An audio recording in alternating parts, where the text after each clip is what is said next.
Quelle est la première entreprise que tu as eu à gérer dans ta vie? Brian Tracy, un célèbre américain, coach en développement personnel, a eu à dire que 90% des personnes donneront une mauvaise réponse à cette question. Et je suppose que tu dois certainement te dire que oui, tu ne fais pas partie de ces 90%. N'est-ce pas? Alors, cette vidéo va te révéler la vérité parce qu'elle va te donner trois clés fondamentaux sur les finances que tu ignores très probablement. Et c'est la raison pour laquelle jusqu'aujourd'hui, tu as des difficultés à traverser ce pas-là qui te donnera les possibilités de booster tes finances. Inutile pour toi de te fixer des objectifs sur le plan financier en 2023 si tu ne suis pas cette vidéo jusqu'à la fin. Reste scotché.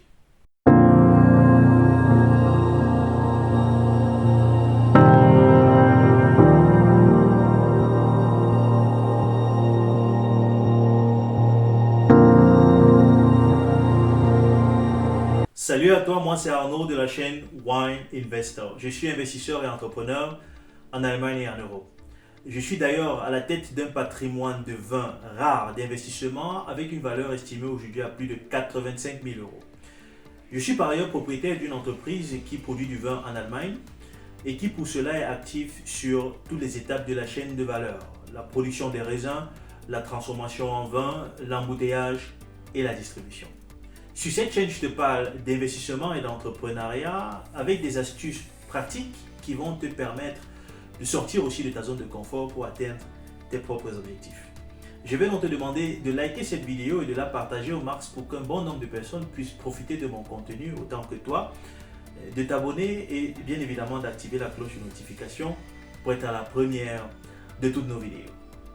D'ailleurs, si tu me suis pour la première fois, je t'invite à consulter mes dernières vidéos, surtout celle-ci, où je te parle de l'investissement dans le secteur des vins rares, ou alors celle-là où je te parle bien évidemment de mon entreprise qui produit du vin. Et puisque nous y sommes, quelle est la première entreprise que tu as eu à manager dans ta vie? Eh bien, j'ai eu à poser cette question à plusieurs reprises dans mon entourage et je me rends à chaque fois compte que le chiffre que Brian Tracy avait eu à donner, c'est 90%, est bien évidemment réel. Beaucoup de personnes vont dire, la première entreprise que j'ai créée, c'est une entreprise, ou bien mon entreprise qui faisait dans le transport, mais qui n'a pas marché, ou alors dans l'agro-industrie, ou alors voilà, dans l'agriculture. Et bien évidemment, ces réponses sont toutes mauvaises. La réponse, c'est bien évidemment toi. Oui, tu es une entreprise.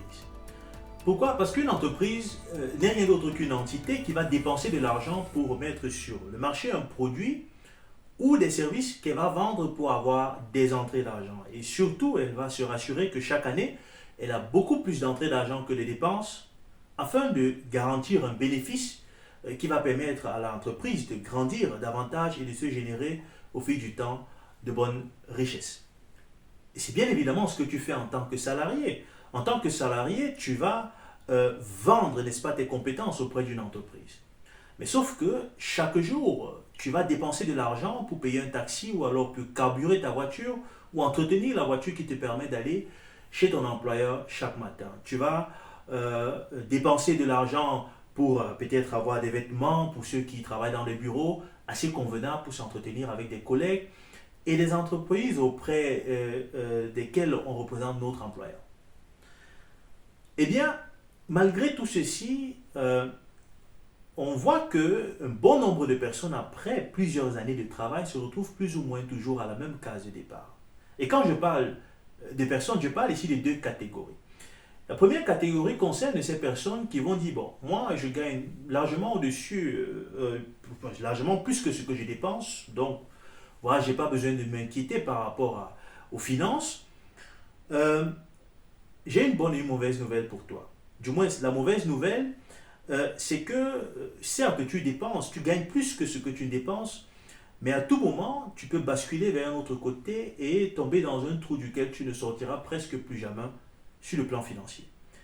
Mais la bonne nouvelle que j'ai, c'est que dans la suite de cette vidéo, je vais te donner trois clés, trois critères sur le plan financier qui vont te permettre, même si tu gagnes au-delà, bien au-delà de ce que tu gagnes, ce que tu dépenses, tu pourras déterminer si tu es sur une bonne trajectoire financière ou pas. La seconde catégorie des personnes que je vais adresser ici, c'est ceux-là qui disent Moi, je vais vivre ma vie, la vie est très courte, on ne sait jamais de quoi demain est fait, on vit le jour, moi je gagne mon argent, je dépense. La vie est très courte, on peut mourir demain. Eh bien, j'ai aussi une mauvaise et une bonne nouvelle pour toi.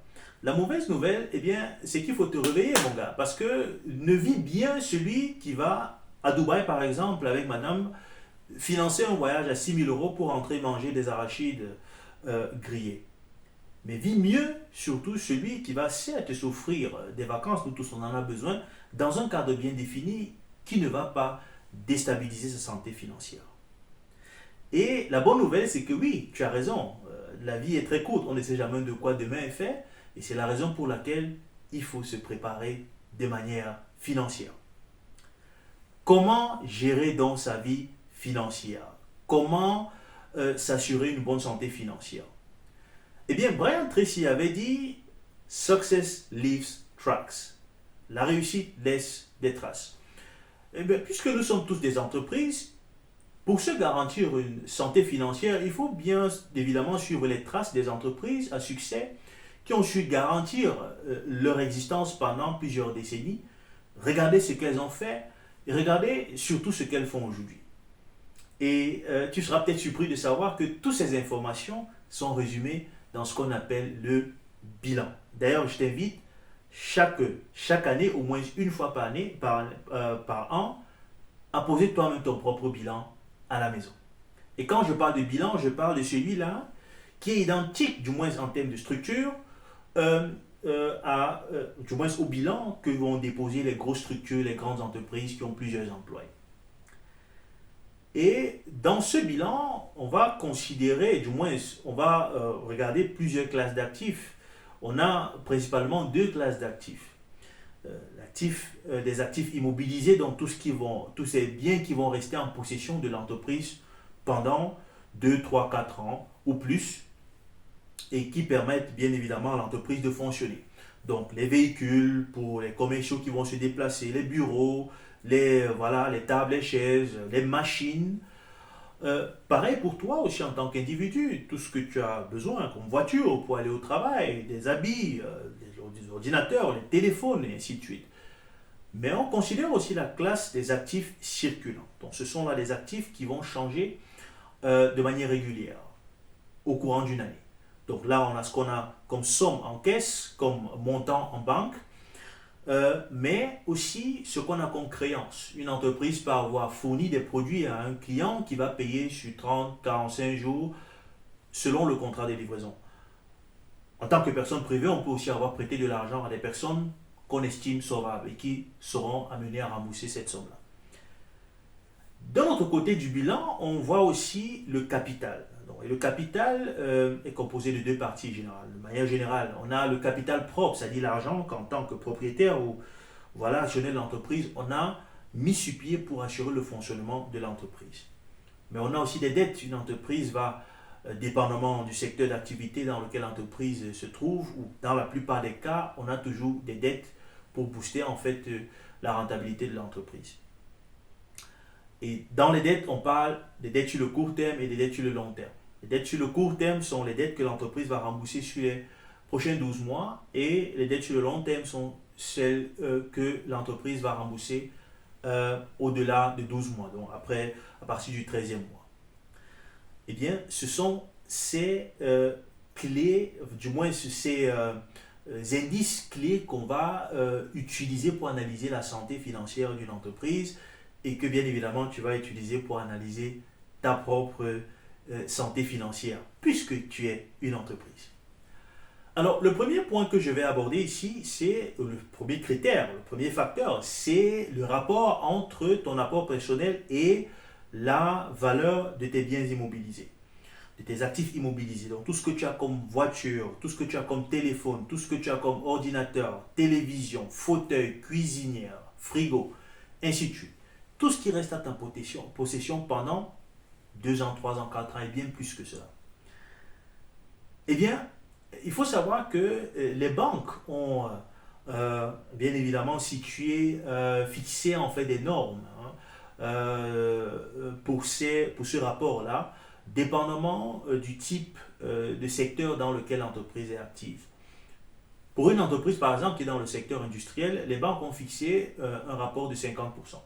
Donc, une entreprise considérée financièrement stable doit avoir au moins 50% d'apport personnel dans l'achat de ses biens immobilisés. Donc, si vous avez une entreprise qui a, par exemple, pour voiture, pour bureau, pour téléphone, ordinateur pour les employés, une somme, par exemple, d'1 million, elle doit avoir investi au moins 500 000 euros pour être considérée, c'est-à-dire avec les yeux fermés, comme une entreprise financièrement stable. Ça, c'est pour les entreprises qui, bien évidemment, sont dans le secteur industriel. Donc, on suppose que dans ces 1 million, on a aussi des machines, par exemple, qui ont coûté beaucoup d'argent. Par contre, les entreprises qui sont dans le secteur du commerce, donc on est là, bien évidemment, sur le salarié, parce que en tant que salarié, tu vends tes compétences. Donc, les banques ont fixé une norme en fait de 100%. Plus on avoisine les 100%, plus on est, n'est-ce pas, une entreprise qui est financièrement stable. Et c'est là où beaucoup de nos frères et sœurs font une grave erreur. C'est qu'on va financer les voitures, les téléphones, les ordinateurs, les frigos, les fauteuils avec des crédits que bien évidemment les vendeurs vont nous flatter avec. On va dire, ben, écoutez, vous avez ici une télévision que vous pouvez acheter et rembourser sans payer un intérêt sur les prochains 12, sur les prochains 24 ou 36 mois. Certes, vous ne payez pas d'intérêt, mais vous avez bien évidemment un crédit qui reste enregistré quelque part. Bien évidemment, il y a cette catégorie de personnes qui va dire, ben écoute, moi je gagne beaucoup plus que ce que je gagne. J'ai peut-être, si je regarde la somme de tous mes crédits, je vois ce que ça me fait par mois à payer à la banque, c'est peut-être 500 euros. Je gagne 2500 euros le mois. Ça passe, pourquoi pas? Eh bien, d'un côté c'est bien, bravo, tu as un bon salaire, tu gagnes suffisamment plus que ce que tu vas dépenser en termes de crédit, mais ça nous ramène au second point, parce qu'il faut regarder la liquidité. Parce que chaque fois que tu te places devant une banque, et même pour toi-même qui veut te garantir une bonne stabilité financière, tu dois te rassurer que tu vas payer ces crédits sur les prochains 12 mois au moins si tu n'as pas de boulot. Et ça, c'est le point de la liquidité. Chaque banque regarde ce point. Si vous allez prendre un crédit auprès d'une banque, la banque va vous demander est-ce que vous avez lié à l'autre crédit. Si vous dites oui, elle vous demande ok, vous remboursez ce crédit à hauteur de combien par mois. Vous allez dire ok, je rembourse, j'ai plusieurs crédits, mais ça fait au total 500 euros. La banque dit ok. Avant de continuer tout type de conversation avec ce monsieur, il faut qu'il ait au moins ces 6 000 euros dans son compte bancaire. Ça veut dire que vous devez être capable de rembourser ce crédit sur les prochains 12 mois si vous n'avez pas de boulot. Ça, c'est la première des choses. Maintenant, pour les entreprises ou même peut-être pour des personnes, pour s'évaluer soi-même, il faut regarder la somme qu'on a en caisse, plus la somme qu'on a en banque, plus peut-être l'argent qu'on a prêté aux personnes, aux proches qui sont sauvables, c'est-à-dire les personnes qui vont nous rembourser certainement cet argent. Donc on sait que si on a des problèmes, on peut prendre ce qu'on a en cash et en banque et on demande, et on fait appel à ces personnes à qui on a prêté de l'argent pour pouvoir assurer le remboursement des crédits sur les prochains 12 mois. Et c'est là où beaucoup de nos frères et sœurs sortent déjà complètement du lot. Parce qu'il y a des gens qui ont des crédits, ils vont rembourser à 600 euros le mois et disent oui, bon, moi je gagne quand même 3000 euros. Mais sauf que non seulement ils vont payer 600 euros de crédit, de remboursement de crédit, ils ont un loyer, ils ont d'autres charges, des voitures et tout, et à la fin, ils n'ont presque rien. Donc à la fin d'année, ils n'ont pas au minimum 7200 euros pour garantir le remboursement de ces crédits sur les prochains 12 mois. Extrêmement important. Mais ça va encore au-delà de cela, parce que ça m'amène au troisième point. Et le troisième point, c'est le cash flow, parce que jusqu'ici, on n'a que regardé le remboursement du crédit ou bien la garantie du remboursement de crédit sur les prochains 12 mois.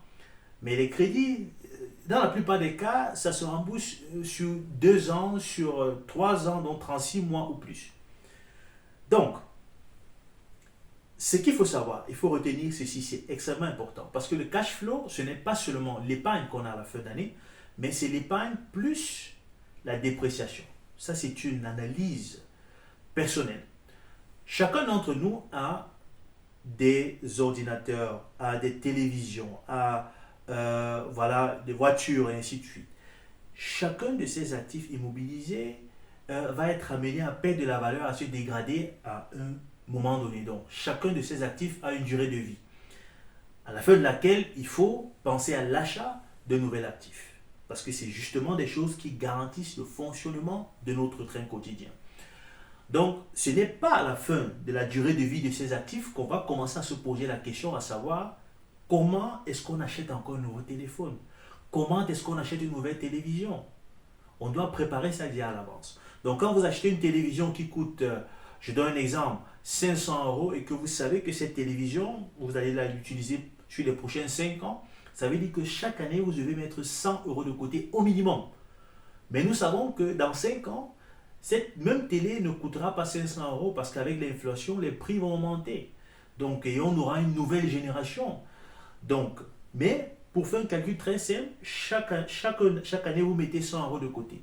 Et quand on additionne tout autre type d'actifs qu'on a, les frigos, les ordinateurs qu'on va rembourser, on se rend compte que par an, on peut avoir, n'est-ce pas, en termes de couverture, de dépréciation, des coûts à peu près à 500 euros, voire même plus par an. Donc on est là sur, bien évidemment, des montants à mettre de côté par mois qui sont au-delà de 50 euros. Donc, pour regarder donc, le cash flow, son propre cash flow, il faut regarder l'argent qu'on est capable d'épargner à la fin de l'année, plus l'argent qui est dédié à la dépréciation à la fin de l'année. Ce montant, cette somme doit être supérieure à 10% du crédit qu'on va rembourser sur le long terme. Donc, ça dit, quand on regarde tous les crédits qu'on a, on commence à regarder les crédits qu'on va rembourser à partir du 13e mois jusqu'à l'infini, on doit avoir une somme qui est bien évidemment supérieure à 10% de ces crédits-là. Et c'est là où on a un vrai problème. Parce que non seulement il y a des gens qui n'ont pas assez d'argent pour garantir le crédit sur les prochains 12 mois, et en plus ne peuvent pas, n'est-ce pas, garantir en fait le crédit sur le long terme. Donc ça veut dire que vous êtes dans une situation financière aujourd'hui où vous allez encore prendre des décisions sur le plan financier qui vont garantir déjà un avenir que vous n'êtes pas capable de garantir. Extrêmement important. Donc, l'épargne, ce n'est pas seulement ce que vous mettez de côté. Parce que la banque, quand la banque va essayer parfois d'analyser un peu votre vie, on sait que quelqu'un, par exemple, qui gagne 3 000 euros par mois, bon, il peut avoir une télévision de 300 euros, de 400 euros, il peut avoir un ordinateur de ceci. Donc la banque, dans ses algorithmes, ils ont déjà, n'est-ce pas, des calculs qui sont basés bien évidemment sur la valeur de ces objets, sur la durée de vie de ces objets, et ils savent ce qu'un individu doit être capable de mettre de côté par an. Donc si vous dites à la banque, la banque imagine que vous pouvez avec votre salaire épargner 6 000 euros ou 10 000 euros, là je donne juste un chiffre, sachez que oui, vous pouvez épargner 10 000 euros, mais dans le calcul de la banque ne voit que comme épargne peut-être 9 000 euros, parce qu'il y a ces 1 000 euros là qui sont pris en compte pour la dépréciation. Parce que la banque dit, après 5 ans, il faudrait que vous soyez capable de garantir, n'est-ce pas, la continuité de votre train de vie. Donc c'est beaucoup de choses comme ça que les gens n'arrivent pas, ne maîtrisent pas et vont continuer à rester, n'est-ce pas, dans un système, dans un univers qui est loin, n'est-ce pas, d'être celui-là qui va leur garantir une bonne stabilité financière. J'espère que dans cette vidéo, je t'ai donné quand même 3 points assez importants qui vont te permettre, n'est-ce pas, de changer ton train de vie financier d'ici 2023. Commente et like la vidéo. Bien évidemment, je te donne rendez-vous à ma prochaine vidéo et jusque-là,